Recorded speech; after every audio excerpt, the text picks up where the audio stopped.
Fala galera, beleza? Vamos aqui para mais um vídeo, né, da sequência, o nono vídeo, né? Nesse vídeo eu vou comentar um pouco mais a respeito do indicador, né, demonstrar um pouquinho mais ele aí. A maioria do pessoal da sala já está familiarizado e acostumado, a gente demonstrou bastante coisa. Esse vídeo aqui acaba sendo mais para quem ainda não conhece também, né? Hoje a gente utiliza na sala apenas essa versão do indicador. Na verdade, essa ainda não, mas é uma versão com um pouco de outros conceitos, né?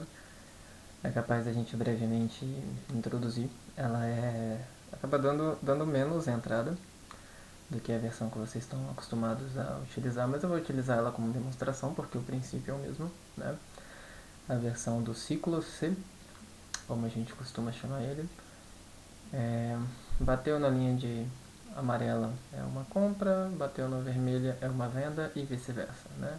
Estamos na região amarela, o preço toca na região amarela, você executa a compra e o alvo passa a ser a linha de venda, né? A gente está aqui no dia 8 do 7 no dólar. Mesma coisa, o preço toca na região de venda, o alvo passa a ser a linha amarela de compra e vice-versa, né? Assim que a gente vai seguindo as operações. É, Essa demonstração aqui, pessoal, do indicador é um pouco para enfatizar, né, toda aquela questão que a gente viu da importância da matemática no mercado, junto com o seu gerenciamento de risco e etc. Né, a importância dessas coisas no mercado financeiro.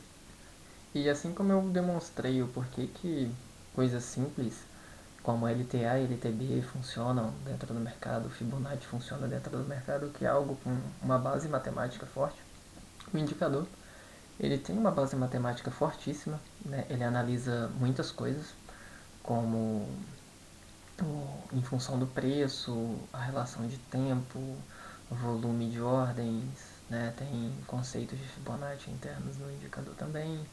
Ele faz a real precificação do preço, né? Considera a margem de erro, tem, enfim, N coisas que a olho humano e análise simples assim de mercado não tem como fazer, né? É algo só computacional mesmo. São cálculos que acabam ficando bem complexos. Né? Essa questão de mitigar falsos rompimentos de mercado, etc. Né? Como nesse momento aqui o preço subiu, ultrapassou a nossa região da linha de venda, né? Até bastante aqui ó, no dólar, 12 pontos. Mas mesmo assim a região ela se manteve estável, ele não modificou a região, né? Não considerou isso aqui como um real rompimento, né? Possivelmente a questão de volume de ordens negociadas aqui, ele entendeu isso como uma sombra, então foi um falso rompimento, né? Assim como aconteceu nessa região, apesar de ter ultrapassado ela, ele manteve ela estável, então ele considerou também como um falso rompimento.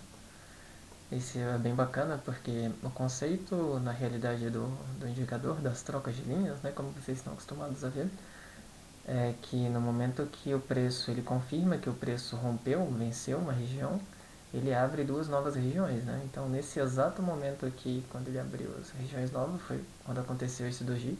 Então, na abertura desse candle, ele deu essas duas novas regiões e elas se mantêm inalteráveis, né, no mercado, é uma previsão.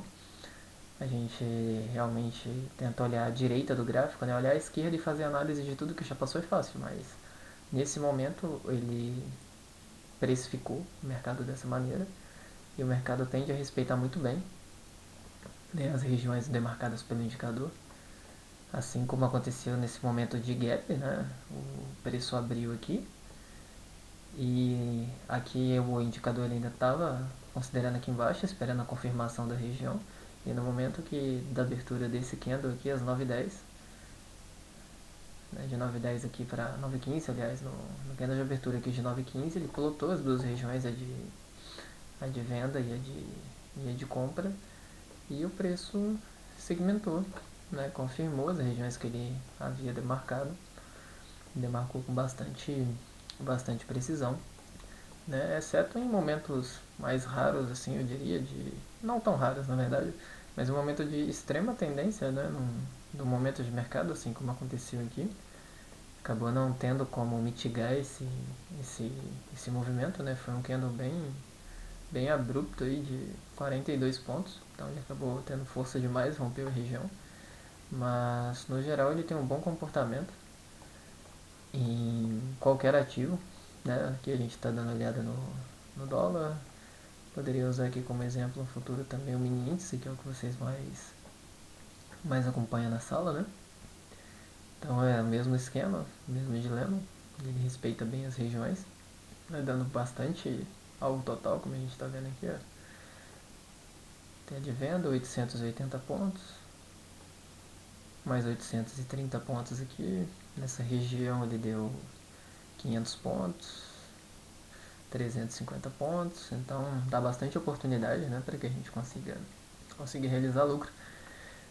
E o mais importante, pessoal, que eu considero assim, é do conceito da construção do modelo de construção desse indicador, é a simplicidade, né? Todos nós estamos vendo a mesma coisa, tá todo mundo vendo a mesma região de venda, com a mesma região de compra, tirando a subjetividade do mercado, isso é muito importante.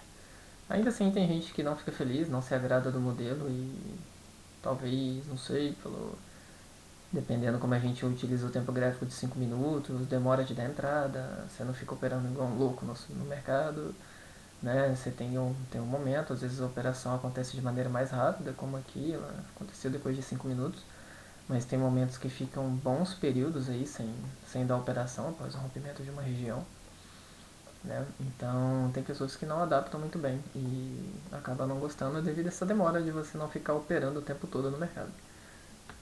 Isso é de perfil de cada um, né? Eu particularmente vou explicar algumas coisas relacionadas a isso nos vídeos mais pra frente, mas não acho legal ficar operando o tempo todo no mercado, né? O indicador ele funciona muito bem em outros tempos gráficos também, mas isso muda bastante a dinâmica, né? A pessoa ela tem que estar mais acostumada com o mercado em si, né? Mais expert que as tomadas de decisões são mais rápidas também. Então, aqui a gente está olhando um tempo gráfico de 3 minutos, ele respeita bem as regiões formadas também, né?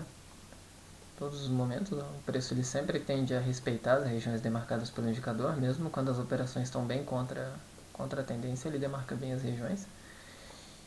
E eu vou demonstrar um pouquinho aqui também, mas vou tentar não deixar o vídeo ficar extremamente grande. Peguei aqui a gravação. Quanto tempo? Beleza. Não deixar o vídeo ficar extremamente grande, tá com 8 minutos. O indicador, pessoal, ele tem muitas configurações dele, né? Tem os períodos de fixação de tipos de preço. Cada atributo ele tem um conceito, né? Isso aí, o Jean, a gente tem uma configuração padrão, tem umas configurações um pouco mais otimizadas do que as outras, etc, né? Mas cada configuração, ela muda um conceito de como ele está olhando para o mercado, aqui eu estou suavizando o indicador em relação ao mercado, então ele está sendo menos sensível aos movimentos do mercado, o que mantém ele mais estável, né? Eu podia deixar ele com a suavização parcial, em que ele muda a maneira como ele está olhando e fazendo alguns cálculos em relação ao mercado, então ele acaba aproximando um pouco mais, porque ele não está suavizando, né, em relação ao mercado só parcialmente. Tem a questão dele não estar realmente suavizando com o mercado, em que as regiões elas têm uma agressividade maior, no tamanho das regiões diminui. Algumas regiões batem da mesma maneira, outras regiões a aproximação não condiz, né, como esse momento aqui de rompimento. Após o rompimento, nesse momento, ele delimitou a região em cima de onde estava o candle, né? Aqui ele considerou basicamente essa entrada como anulada, porque baseado nesse período não deu para formatar uma nova região, né? Então ele ignora e aproxima muito do preço para você abandonar essa região, né? Ficou bem diferente a configuração dele como a gente tinha acabado de mostrar. Existe a questão de um recálculo que ele faz também de margem de erro, que eu posso ter o mesmo conceito do de cima em deixar algo parcial, que ele não suaviza totalmente o indicador. Posso deixar ele sem suavizar também, né? Como essa questão do recálculo de erro, ela também dá uma modificada que no mini índice não performou muito bem nesse momento mais caótico do mercado, né? O momento que o mercado está extremamente lateral. Não ficou legal a configuração desse jeito. Poderia tirar os dois também, o que ele deixa extremamente irregular, né? Conceitos ou momentos. Então é por isso que a gente tem as configurações, algumas configurações pré-definidas. As configurações, gente, elas não vieram à toa. Né? Houveram muitos testes para definir qual a melhor configuração para cada ativo. Né? Tem uma configuração padrão que ela performa bem em muitos ativos e tem configurações que, alinhadas a outros parâmetros que tem no indicador, performam melhor em outros ativos. Aqui ela utilizar um peso pós-rompimento. Se eu vou utilizar o indicador, tá vendo? Fica diferente a demarcação também das regiões. Tem a questão do valor da sensibilidade do período que eu estou calculando. Existe quanto menor o valor de ajuste à sensibilidade do mercado, mais aproximação ele tem nas regiões. Quanto maior o valor, menos sensibilidade ele tem à formação das regiões. Como eu tinha dito, às vezes pode ser útil eu não estar suavizando o indicador com relação ao mercado, mas eu estar utilizando de uma configuração extremamente alta que vai modificar os parâmetros dele. Para esse momento aqui realmente não está ficando legal. Questão de não suavizar, mas talvez se eu estivesse suavizando parcialmente aqui para o mini índice, a performance também não estaria ruim nos movimentos. Ele agressiva muito aos movimentos de mercado.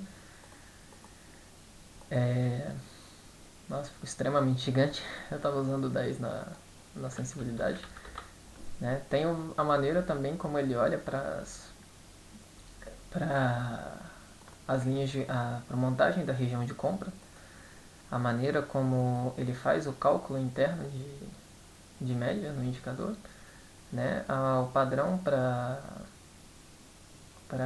aqui sim, na verdade aqui para a linha de compra ele está utilizando as bases de compra baseada nas mínimas, as bases de venda baseada na máxima, nessa configuração, né? Um rompimento utilizando-se de uma maneira ponderada, o período de análise em 20 períodos, eu podia olhar aqui para 50 se eu quisesse uma análise de um período maior, ele mudou aqui também, eu acabei pegando o movimento inteiro de configuração.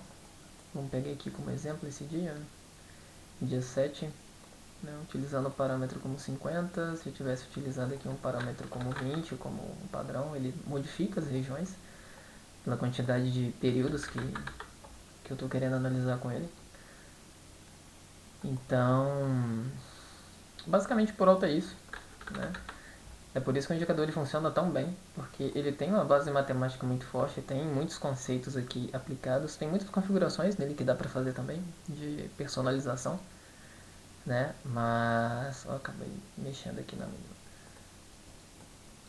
Mas, no geral, ele faz muita análise que seria impossível de um ser humano conseguir fazer.